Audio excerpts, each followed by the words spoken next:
Hi అండి అందరికీ welcome back to our channel. ఈ రోజు వీడియోలో సీ ఫుడ్ లవర్స్కి ఎంతో ఇష్టమైన ప్రాన్స్ మసాలా గ్రేవీ కర్రీని అయితే ఇంట్లోనే ఈజీగా ఎలా ప్రిపేర్ చేసుకోవాలో చూపించబోతున్నాను. మరి ఈ వీడియో అయితే ఎక్కడ స్కిప్ చేయకుండా చివరి దాకా చూసేయండి. నేనైతే ఒక అరకేజీ రొయ్యలను అయితే తీసుకున్నానండి. వీటిని పసుపు మరియు ఉప్పుతో అయితే క్లీన్ చేసి పెట్టుకున్నాను. ఇలా పసుపు ఉప్పుతో క్లీన్ చేసుకోవడం వల్ల నీసు వాసన అనేది రాకుండా ఉంటుంది.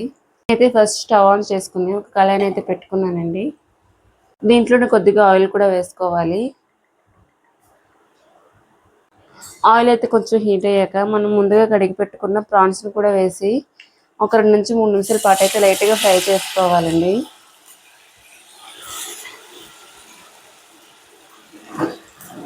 ఇలా అయితే నెమ్మదిగా కలుపుతూ ఒక 2-3 నిమిషాలు అయితే ఫ్రై చేయాలి, సరిపోతుంది. ఇలా వాటర్ అయితే కొంచెం సెపరేట్ అయ్యే వరకు ఫ్రై చేసుకోవాలండి. చూసారు కదండి, ప్రాన్స్ అయితే ఇలా సగాని వరకు అయితే ఫ్రై అయిపోయాయి. ఇప్పుడు వీటిని అయితే పక్కకు తీసేసుకుందాం.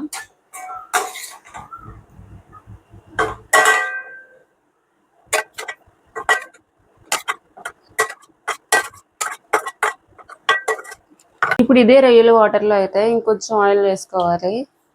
ఇలా ఆయిల్ వేసుకున్నాకైతే నేను ఏదో ఒక 2 ఆనియన్స్ని అయితే ఇలా చిన్నగా కట్ చేసి తీసుకున్నానండి. ఇప్పుడు వీటిని కూడా ఇందులో వేసేసుకుందాం.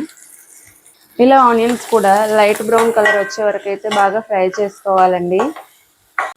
ఆనియన్స్ అయితే ఇలా ఫ్రై అయిపోయాయండి. ఇప్పుడు దీంట్లోనే ఒక 4-5 పచ్చిమిర్చి కూడా కట్ చేసుకుని వేసుకుంటున్నాను. అలానే ఫ్రెష్గా చేసుకున్న ఒక 1 టీ స్పూన్ అల్లం వెల్లుల్లి పేస్ట్ని కూడా వేసుకోవాలి. ఇలా అల్లం వెల్లుల్లి పేస్ట్ కూడా వేసుకున్నాక ఇలా కొంచెం పచ్చివాసన పోయే వరకు అయితే ఫ్రై చేసుకోవాలండి. ఇలా ఒక 2 మినిట్స్ పాటు అయితే బాగా ఫ్రై చేసుకోండి. ఒక 2 మినిట్స్ తర్వాత అయితే ఇలా చూసుకుని ఒకసారి ఫ్రై చేసుకోండి. ఆనియన్స్ అయితే బాగా ఫ్రై అయిపోయాయండి. ఇప్పుడు దీంట్లోనే ఒక మీడియం సైజు 3 టమాటాలను కూడా నేను ఇలా అయితే పేస్ట్ చేసుకున్నానండి. ఇప్పుడు దీన్ని కూడా ఇందులో వేసేసుకుందాం. ఇలా టమాటా పేస్ట్ కూడా వేసుకున్నాకైతే ఇలా ఫ్రై చేయాలి ఒక 5 మినిట్స్ పాటు అయితే. చూసారు కదండి, టమాటాలు ఆనియన్స్ అయితే ఇలా దగ్గరికి మగ్గిపోయాయి. ఇప్పుడు దీంట్లోనే మనం మసాలాలు కూడా వేసేసుకుందాం. ఇప్పుడు దీంట్లోనే ఒక 1/4 టీ స్పూన్ పసుపు, అలానే రుచికి సరిపడా సాల్ట్, ఒక 1 టీ స్పూన్ కారం, అలానే 1 టీ స్పూన్ ధనియాలు జీలకర్ర పొడి, అలాగే 1 టీ స్పూన్ గరం మసాలా. ఇలా మసాలాలు అన్నీ వేసుకుని ఇలా అయితే ఫ్రై చేసేసుకోండి కొంచెం పచ్చివాసన పోయే వరకు. అలానే ఒక చిన్న రిక్వెస్ట్ అండి, నేనైతే ఛానల్ని కొత్తగా స్టార్ట్ చేశాను. నా వీడియోస్ మీకు నచ్చినట్లయితే ప్లీజ్ కొంచెం సబ్స్క్రైబ్ చేసి కొంచెం సపోర్ట్ అయితే చేయండి. ఇలా ఇవి కూడా ఒక 2 మినిట్స్ పాటు అయితే బాగా ఫ్రై చేసుకోవాలండి. ఇలా ఇవి కూడా ఫ్రై అయిపోయాక ఈ ప్రాన్స్ని కూడా వేసేసుకోవాలండి. ఇలా ప్రాన్స్ కూడా వేసుకున్నాకైతే ఇలా బాగా ఫ్రై చేసుకోవాలండి.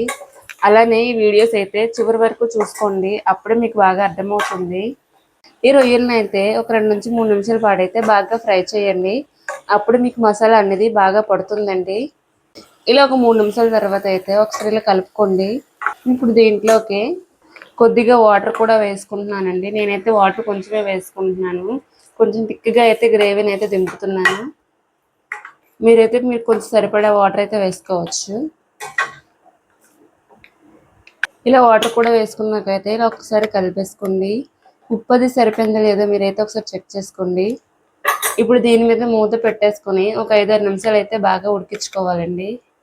ఒక 6 నిమిషాల తర్వాత అయితే ఇలా మూత తీసుకొని చూసుకోండి. వావ్, చూసారు కదా ఎంత బాగా దగ్గరికి అయితే ఉడికిపోయింది కర్రీ అనేది.